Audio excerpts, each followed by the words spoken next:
1장에서 설교를 좀 이었던 내용을 바탕으로 해서 오늘 십자가 예수님의 그 구속의 은혜까지 좀 연결하는 시간을 갖도록 하겠습니다. 설교 제목은 죽음을 덮은 생명입니다. 사실은 제가 더 좀 적나라한 표현은 시체를 덮은 생명이라 하려고 그래요. 시체를 덮은 생명. 근데 여러분이 너무 놀라실까 봐 좀 약간 완곡한 표현을 썼습니다. 그런데 시체입니다. 시체. 우리 2장 1절에 우리는 허물과 죽었다 그랬잖아요. 허물과 죽었다 이면 시체라는 거예요. 우리가 시체였어요. 근데 그 시체에 생명이 덮쳐가지고 구원을 받았다는 거죠. 죽음을 덮은 생명, 죽음을 삼킨 생명, 시체를 덮은 생명, 시체를 삼킨 생명이 되는 겁니다. 이걸 어떻게 이해하시면 되냐면, 여러분 요나가 물고기한테 잡혀 먹었잖아요. 보신 적 없으시죠? 성경에 나오는데 요나가 큰 물고기의 뱃속에 들어가요. 이건 뭐예요? 삼킨 거예요. 삼킨 거. 물고기가 요나를 삼켜버렸듯이 생명이 삼킨 거예요. 할렐루야. 사망을 삼킨 거예요. 그렇게 상상을 하시고 이 본문을 보셨으면 좋겠습니다. 자, 우리의 과거 이력서가 소개가 되는데 1절에 그는 허물과 죄로 죽었던 너희를 살리셨도다. 2절에 보시면 그때에라고 돼요. 그때에. 그리고 3절에도 전에는 돼 있죠. 우리의 과거의 우리의 모습이 어땠는가? 우리는 허물과 죄로 죽었다는 거예요. 허물과 죄로 죽었다는 이 말은 생물학적 죽음이 아니에요. 육체적 죽음을 말하는 것이 아니라 성경에서는 이것을 하나님과의 분리로 상징하는 영적 죽음이에요. 자, 로마서 3장 23절을 올려주실까요? 모든 사람이 죄를 범했다고 성경이 고발을 하고 있습니다. 사도 바울이 로마서를 통해서 이런 말을 합니다. 모든 사람이 죄를 범하였음에 하나님의 영광에 이르지 못했다. 그러니까 하나님과 우리 사이가 거룩하신 하나님과 죄인된 인간이 분리된 거예요. 떨어져 있는 거예요. 닿을 수 없는 거리로 떨어져 있는 거예요. 이룰 수 없는 거예요. 모든 사람이 죄를 지었기 때문에 그 하나님의 영광에 닿을 수가 없는 거예요. 그걸 분리라 그래요. 분리. 첫사람 아담이 선악을 알게 하는 나무를 먹지 말라고 했는데 너는 반드시 죽는다고 했는데 먹었어요. 먹을 통해서 하나님과의 분리가 생겨버렸어요. 단절이 일어난 거죠.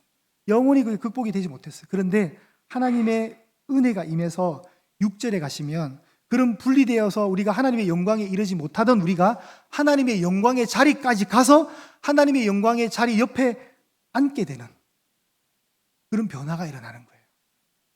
1절에 보시면 빠진 우리가 접속사 단어가 있는데 1절은 이렇게 시작하죠. 그는 허물과 죄로 죽은 우리를 이렇게 되죠. 그는 앞에 그리고를 붙여야 됩니다. 그리고. 자, 1장 23절을 보실까요? 1장 23절. 자, 1장 23절. 교회는 그의 몸이니 만물 안에서 만물을 충만하게 하시는 이의 충만함이니라. 교회는 그의 몸이니. 여러분, 교회의 주인은 누구세요? 예수님이잖아요. 예수님이 교회의 머리시잖아요. 그 예수님을 알려주는 거예요. 자, 교회는 그의 몸이니 만물 안에서 만물을 충만하게 하시는 이의 충만함이니라. 그리고 그는 허물과 죄로 죽었던 너희를 살리셨도다. 허물이 뭐예요? 허물. 범법이라고 해요. 범법. 죄들을 얘기하는 거죠. 그리고 잘못된 어떤 행동들을 얘기하는 거고, 죄는 말 그대로 하나님과 분리된 그 상태를 죄라고 하거든요. 허물들과 죄들로, 복수로 읽어야 돼요, 원래는. 그리고 그는 허물들과 죄들로 죽었던 너희를 살리셨도다. 여러분, 우리의 영적인 주소가 하나님의 그 은혜에서 분리된 채 죽었던 존재라는 거예요. 죽었던 존재. 저와 여러분 죽었었어요. 허물과 죄 안에서 죽었었어요. 허물과 죄 안에서 죽어 있는데, 그런데 하나님이 우리를 살리셨다는 거예요. 근데 그 전에 우리가 허물과 죄로 죽었던 그 영적인 주소가 죽어있던 그 상태 때 우리가 행한 행동들은 뭐냐면 2절과 3절에 정확하게 적나라하게 나와요. 아주 예리하게 사도 바울이 지적을 하고 있습니다. 우리의 과거 행적을 볼 거예요. 2절입니다. 그때에 너희는 그 가운데서 행하여 이 세상 풍조를 따르고 공중 권세에 잡은 자를 따랐으니 곧 지금 불순종의 아들들 가운데서 역사하는 영이라. 무슨 말이에요? 말은 길지만 세상이 원하는, 그러니까 노아 시대 때 모든 사람들이 범죄고 행악의 길들을 갔잖아요. 부패했잖아요. 그런 상태 속에 우리가 살았던 거예요. 타락한 이 세상에서 우리가 마음대로 살았어요. 세상이 주는 그 삶의 방식대로 살았어요. 그리고 그런 인간들이 죄를 지을 수 있도록 죄를 계속해서 사주하는 영적인 세력이 있었다는 거예요. 그게 역사하는 영, 사탄막, 불순종 아들 가운데 역사하는 영, 사탄막이라는 거예요. 사탄마귀가 우리가 계속 죄를 짓도록 조종했다는 거예요. 3절입니다. 전에는 우리도 그 가운데서 우리 육체의 욕심을 따라 지내며 육체와 마음에 원하는 것을 하여 다른 이들과 같이 본질상 진노의 자녀였더니, 우리가 아무런 어떤 기대 자체가 없는 실존으로 살았던 거예요. 육체가 원하는 대로 내가 마음에 원하는 거 다 했어요. 사람 죽이고 도둑질하고, 저 옆에 반지가 예쁘면 사람을 죽여서 그 반지 빼앗고, 저 옆에 물건이 너무 좋으면 그 사람을 정말 죽을 때까지 때렸으라도 내 걸로 삼고, 법이 없는 거예요. 법이 뭐냐, 무법이에요. 무법. 여기 여러분, 우리 서울 시내 모든 신호등들이 마비됐다 생각해 보세요. 사람들이 어떻게 할까요? 서로 양보하면서 길을 비켜줄까요? 아니요. 내가 먼저 가야 되기 때문에, 그죠? 엉망이 될 거예요. 그런 질서가 없는 무질서의 상태였던 거예요. 그런데 1절에 허물과 죄로 죽었던 너희를 할 때 너희는 누굴까요? 우선 이 편지를 받고 있는 에베소 성도들이에요. 에베소 성도는 이방 지역이라서 이방인이에요. 그래서 이방인들이 지금 사도 바울에 의해서 너희들의 과거 이력이 이랬다는 걸 지금 사도 바울이 알려주는 거예요. 2절에도 그때 너희는, 에베소 성도들이죠. 그런데 이방인들만 그렇게 함부로 살았느냐? 아니라는 거예요. 3절에 보시면 전에 우리도, 우리라는 건 뭐죠? 사도 바울과 함께하는 공동체잖아요. 유대인들, 혈통적 유대인들. 그러니까 이방인이든지 유대인이든지 다 하나님 앞에서 다 범죄했다는 거예요. 다 죄를 짓기에 바빴다는 거예요. 본질상 진노의 자녀였대요. 이게 부끄러운 과거의 우리의 실존이었습니다. 하나님과 분리됐을 때 일어나는 생명 없는 삶, 어둠적 삶이었던 거예요. 그런데 4절입니다. 4절 한번 우리 합독할까요? 시작. 긍휼이 풍성하신 하나님이 우리를 사랑하신 그 큰 사랑을 인하여, 5절은 제가 읽습니다. 허물로 죽은 우리를 그리스도와 함께 살리셨고 너희는 은혜로 구원을 받은 것이라. 자, 4절 앞에 어떤 단어가 붙어야 되냐면 접속사 그러나가 붙어야 돼요. 그러나가. 자, 다시 읽을게요. 3절 끝에 본질상 진노의 자녀이었더니 그러나 긍휼이 풍성하신 하나님이 우리를 사랑하신 그 큰 사랑을 인해서. 자, 이제 반전이 일어났습니다. 우리는 죽은 존재였는데, 죽었던 존재였는데 하나님이 이런 상태에 있던 우리를 그냥 두지 아니하셨다는 거예요. 그냥 두지 아니하셨다는 거예요. 여러분, 우리가 지난주에 에스더 계속 공부했잖아요. 설교 들었잖아요. 에스더서에 보면 지금 이제 유대인들은 다 죽게 되었어요. 하만에게 절을 하지 않았던 모르드게의 그 완고한 고집 때문에 한 민족이 다 죽게 되었어요. 하만의 계략에 의해서 다 죽게 되는 거예요. 그런데 하나님은 우리를 사랑하시기 때문에 죽도록 내버려 두지 않는다는 거예요. 하나님은 살리실 거예요. 성경은 구원의 이야기예요, 여러분. 성경은 죽는 얘기가 아니에요. 사는 이야기예요. 이제 이 본문이 그대로 에스더서의 그 느낌을 그대로 살려서 이 본문에 대입되는 거예요. 이제 유다 민족은 다 죽는 거예요. 다 죽는데 그러나의 은혜가 임한 거예요. 그러나 이제 하늘로부터 누가 시작된 거예요. 하나님의 은혜가 하늘로부터. 긍휼이 풍성하신 하나님이 우리를 사랑하신 그 큰 사랑으로 인하여 허물로 죽어 있던 우리를, 자, 예수 그리스도가 나오는 거예요. 그리스도와 함께 살리셨고 너희는 은혜로 구원을 받은 것이라. 자, 구원이라는 단어가 여러분 너무 많이 들으면 식상하잖아요. 구원이라는 단어가. 여러분 구원 받으셨습니까? 물으면 그냥 구원 받았다 말하잖아요. 우리가 구원의 은혜를 막 얘기하면 자주 듣던 얘기예요. 삭막해요. 어떤 분이 이런 비유를 하더라고요. 여러분 미역이 있잖아요. 미역이 이렇게 싱싱하게 거졌는데 이걸 이제 미역국을 만들려고 어떻게 하면 건조시키잖아요. 물기 하나도 없이. 마치 우리가 구원의 이야기를 너무 자주 들으면 눈물에 젖어 있는 그 미역과 같은 어떤 뜨거운 어떤 마음이 아니라 이제 건조해지는 거예요. 말라 있어요. 탁 근데 부서질 정도로. 여러분 구원의 감격을 그렇게 놓치시면 안 돼요. 이번 한 주 여러분이 하셔야 될 것은 십자가를 묵상하는 겁니다. 좀 세상의 모든 것들 좀 다 좀 정리정돈하시는 마음을 가지시고 십자가를 생각하셔야 돼요. 그래야 구원이 보여요. 여러분 죽었다가 살아난 적이 있으세요? 여러분 사시면서? 네, 전혀 없는. 근데 마음에 생각나는 건 한 번씩 있으세요? 저는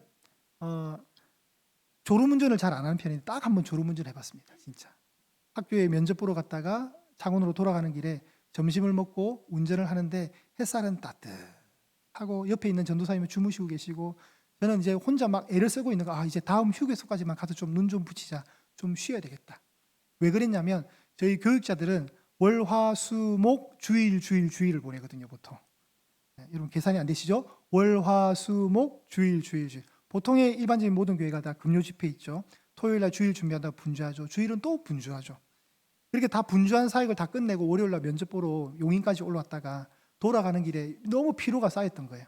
그런데다가 밥까지 먹으니까 식곤증 왔죠. 햇살은 저 자꾸 자라고 따뜻하게 내리쬐죠. 정말 그러다가 제가 순간 졸았던 거예요. 그런데 눈을 순간 떴어요. 왜 떴냐면 누가 제 이름을 불렀어요. 영만아. 저는 그분이 하나님이시길 바라고 있습니다. 갑자기 눈을 탁 떴는데 제가 중앙분리대로 가고 있더라고요. 이렇게. 근데 되게 여러분 리얼하게 들으시네요. 네, 1부 때는 이 정도 반응은 아니었는데 저 옆에 차선에도 앞에도 뒤에도 차들이 많았었어요. 중부 내륙고속도로에. 그래가지고 진짜 제가 눈을 탁 떴는데 중앙분리로 열심히 가고 있는 거예요. 핸들을 급하게 팍 꺾어가지고 막. 근데 꺾을 때도 여러분 차가 이렇게 휘청거리면서 꺾어요. 너무 놀래가지고. 눈을 떴으니까 얼마나 놀랬겠어요. 그래서 막 뒤에 차들이 빵하고 제가 이렇게 너무 급하게 꺾으니까 뒤에 차가 놀랬고. 그래서 제가 가쪽으로 길을 세우고 자고 있던 전도사님 깨웠어요. 전도사님 문제 내로 저 좀 놀란 가슴을 좀 달래야 되겠다. 근데 눈을 잠깐 감았는데 너무 놀란 거예요. 이게 제가 만약에 중앙분리를 받았을 때를 생각해서 상상하니까 너무 끔찍한 거예요. 저 때문에 아마 막 차들이 엉망이 됐을 것 같아요. 한적한 도로도 아니었고 차들이 꽉 있었기 때문에 너무 무서웠어요. 제가 이제 잤는데 눈을 뜨니까 사람이 이래 자다가도 이래 중간중간 눈을 뜰 수 있잖아요. 얼마나 깊이 잠들었는지 눈을 뜨니까 교회 주차장에 도착해 있더라고요. 눈을 뜨니까 집이에요. 교회예요, 교회. 그래서 너무 놀란 가슴을 안고 집으로 돌아갔던 기억이 있거든요. 진짜 죽다가 살아났어요. 만약에 그때 제가 중앙분리대 박았으면 저와 여러분은 못 만나는 사이가 되는 거예요. 진짜 그런 걸 여러분 구원이라고 그래요. 하나님이 그 순간에 저를 깨우신 것 같아요. 네. 그렇잖아요, 여러분. 졸고 있는데 어디서 영만아 부르는 거예요. 막. 살았어요. 여러분 가끔씩 여러분이 구원에 관해서 한번 묵상하셔야 돼요. 너무 자주 듣는 단어이기 때문에 식상하시면 안 돼요. 자, 하나님이 구원을 이루시는 세 가지의 기초 작업이 있는데 그 세 가지 작업이 오늘 중요합니다. 여러분 다 까먹으셔도 돼요. 설교 다 까먹어도 되는데 이 세 개의 단어를 기억하셨으면 좋겠어요. 4절입니다. 긍휼이에요. 긍휼. 긍휼의 동그라미. 그리고 우리를 사랑하신 그 큰 사랑의 동그라미. 그리고 5절에 함께 살리셨고 너희는 은혜의 동그라미. 그래서 얻는 단어가 뭐예요? 하나님의 긍휼과 사랑과 은혜의 근거에서 우리가 받는 혜택이 뭐예요? 바로 뒤에 이어지는 구원인 거예요. 자, 그러면 긍휼은 어느 정도 사이즈냐? 하나님은 긍휼이 어떻게 하다고요? 풍성하시대요. 긍휼이 너무 많대요. 그리고 하나님이 우리를 사랑하신 사랑의 크기는 얼마예요? 너무 크대요. 큰 사랑이에요. 그죠? 그리고 7절에 보시면 은혜의 사이즈는 또 얼마이냐? 지극히 풍성하대요. 맞아요. 제가 놓칠 뻔했어요. 지극히 크시대요. 여러분 우리가 자녀를 사랑하잖아요. 여러분 자녀 사랑하시죠? 그리고 여러분도 부모님으로부터 사랑을 받으셨죠. 근데 그 부모님의 사랑과 우리가 자녀를 향한 그 사랑의 크기가 측정이 될까요?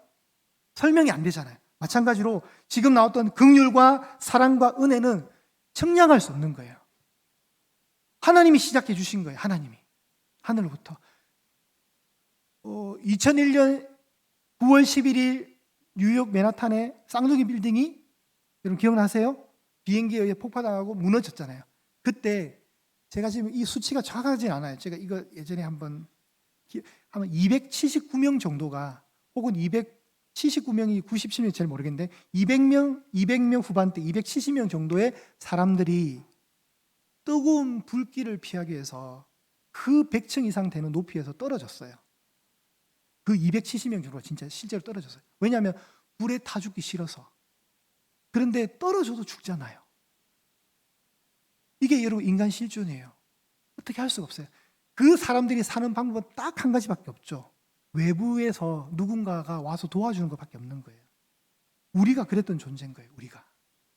우리가 이러지도 저러지도 못하고 있을 때 하나님이 긍휼과 사랑과 은혜로 시작해 주신 그 역사하심 속에 우리가 구원을 얻은 거예요. 저와 여러분이 이 자리에 있는 것은 그 하나님의 긍휼과 사랑과 은혜에 근거한 구원이란 말이에요. 하나님이 허물로 죽어있던 우리를 살리셨는데 누구와 살리셨다고요? 5절에 보시면 그리스도와. 여러분, 예수님이 십자가에 돌아가셨잖아요. 그분이 다시 살아나셨어요. 그분의 부활이 있어요. 그분의 부활은 어떤 의미가 있냐면, 죽었던 사람이 살아난 수준 정도가 아니라 우리가 같이 사는 거예요, 여러분. 우리가 같이 덤으로 끼어 있어서 덤으로 하나님이 그렇게 예수님과 우리를 함께 연합하게 만들어서 살리셨어요. 그리고 6절에 보시면 또 함께 일으켜 주셨어요. 죽었던 시체로 있던 우리가 하나님이 깨워 주셔가지고 살려주셨고 함께 일으키까지 해주죠. 이것도 부활의 이미지죠. 일으켜 주셨어요. 그리고 예수님 안에서, 그리스도 예수 안에서 우리를 어디에 앉혀주셨다고요? 하늘에.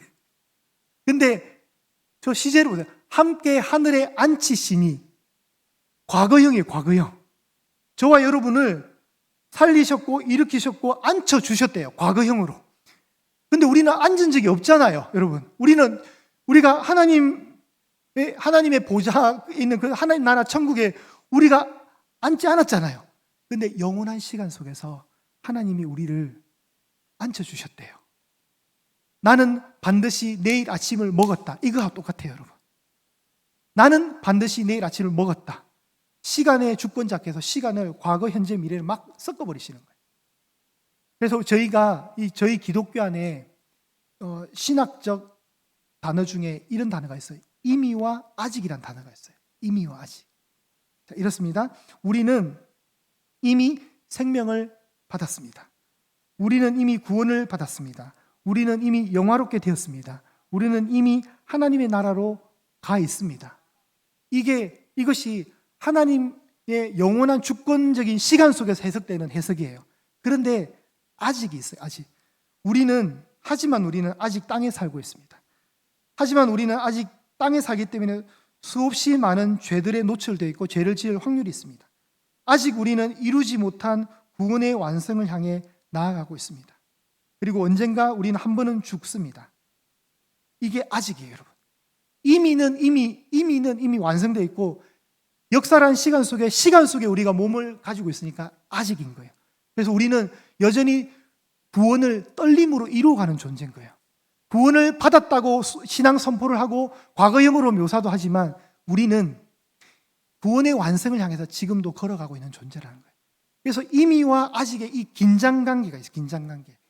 나는 구원받은 걸로 알고 있는데 여전히 나는 연약한 거예요. 그래서 흔들려요, 생각이. 이래도 내가 천국 갈 수 있나? 그런 긴장감이 있는 거예요. 그것을 뭐라냐면 거룩한 긴장이라고 그래요. 종말을 향해서 가는. 그래서 이미라는 해석의 관점에서 우리는 이미 하늘에 앉은 존재로 하나님이 봐주시는 거예요. 그런데 역사라는 시간 속에서는 우리가 하늘에 앉기 위해서 현재 뚜벅뚜벅 걸어가는 존재라는 거예요. 자, 하나님이 구원을 또 한번 설명하시는데 우리 8절 한번 합독하실까요? 가장 유명한 암송 구절 중에 하나예요. 우리 8절입니다. 시작. 너희는 그 은혜에 의하여 믿음으로 말미암아 구원을 받았으니 이것은 너희에게서 난 것이 아니요 하나님의 선물이라. 아멘. 그런 구원을 받은 우리가 잘나서 노력해서 덕을 많이 쌓고 어떤 업적을 이루어서 구원을 받은 게 아니라는 거예요. 성경이 뭐라고 하죠? 이 구원은 하나님의 선물이래요. 선물은요, 여러분, 내가 잘해서 받는 게 아니잖아요. 제가 이걸 설명하려고 한때 제가 처음 사역했던 그 초등부 아이들에게 제가 그때 빵인가 한 10개 정도를 만나는 애들마다 그냥 막 줬어요, 막. 그러니까 못 받은 애들이 뭐라 그래요? 전도사님 왜 저는 안 줘요? 이러는 거예요. 그래서 제가 뭐라 할게요? 그래서 구원은 선물이래. 그래서 구원은 선물로 이해하는 거야. 그래서 그 아이가 뭐라 했는지 알아요? 하고 돌아갔어요. 여러분, 그냥 그 아이를 보고 제가 그냥 막 준 거예요. 10명의 아이들을 그냥 막 준 거예요. 너는 평소에 내 말을 잘 듣고 설교를 잘 들으니까 이뻐서 준다. 이게 아니라 그냥 보이니까 제가 막 줬던 거예요. 그게 여러분 구원이에요, 구원. 여러분에게 있어서 여러분 스스로를 해석할 때 나 정도면 구원받아야지 하는 사람은 아무도 없어요, 여러분. 우리는 하루에도 생각으로 행동으로도 수십 번 죄 짓는 사람들이에요. 연약한 사람들이에요. 그죠? 악한 생각을 안 하고 싶어도 순간순간 어제 권사님 왜 나를 째려봤지? 뭐 그런 거 묵상하는 사람들이에요. 막. 목사님은 왜 어제 나한테 화를 냈지? 그런 거 자꾸 생각, 목사님 나를 미워하는 거야. 그 다음 나도 목사님 미워해야지. 막 하면서 막 혼자 막 생각하는 거예요. 막. 혼자. 목사님 저는 지금 현재 가만히 있는데 본인만 괴롭고 하는 거예요. 막. 왜 목사님 나를, 딴 권사님들은 다 웃어줬는데 왜 나한테는 웃어주지 않지? 내가 뭘 잘못했나? 그럼 나도 앞으로 목사님 보고 인사 안 해야지. 혼자 고민하고 있는 거예요. 막. 그런 존재예요, 우리가. 약하디 약한 존재. 하루에도 수십 번 죄 짓고 사는 존재예요. 그러니 9절에 성경이 이렇게 못 박는 거예요. 행위에서 난 것이 아니니 이는 누구든지 어떻게 해요? 자랑하지 못하게 하겠다. 여러분 정말 천국에서 만약에 천국이 행위에 근거해서 가는 곳이라면 천국 가면요 난리 법석도 불교 용어인데 난리 나요. 난리 나. 여러분 난리 나요. 가면 하나님 왜 저는 저 사람보다 집이 작아요? 천국 가서 좋은 집 달라는 거예요. 막 화장실은 일단 황금으로 깔려 있어요. 변기도 금으로 되어 있어야 되고. 왜 그래요? 내가 예양교에서 얼마나 많이 봉사했는데 하나님. 저 남들이 잘 안 하려고 할 때 겨울 김장하러도 열심히 나왔었고 토요일날 청소 아무도 안 하려고 열심히 나왔고 그런 자랑 목록이 하나님 앞에 보고될 때 또 다른 사람 나타나서 이 사람만 일한 건 아무것도 아니라고 저는 날마다 예양교에 철야했다고 막 저보다 기도 많이 한 사람이 있냐고 막 자랑하는 거예요. 그런 자랑의 목록을 하나님이 다 듣고 계시면 하나님이 귀 막았어요. 시끄러워 죽겠다고 막. 하나님 왜 이리 말들이 많냐고. 그게 하나님 너무 싫어서 하나님이 어떻게 했냐면 입을 이렇게 봉하게 만든 거예요. 아무도 자랑해 못하게. 오직 누구만 예수의 은혜만이 돋보이도록 너희들이 구원받아 천국 온 이 자리는 내 아들의 피값으로 온 것이야. 너희들이 행동으로 온 것이 아니라 은혜로 그냥 얼떨결에 끌려온 거야. 근데 그 얼떨결도 하나님이 오래전에 창세전에 예정해 주신 은혜였어요. 그걸로 온 거예요.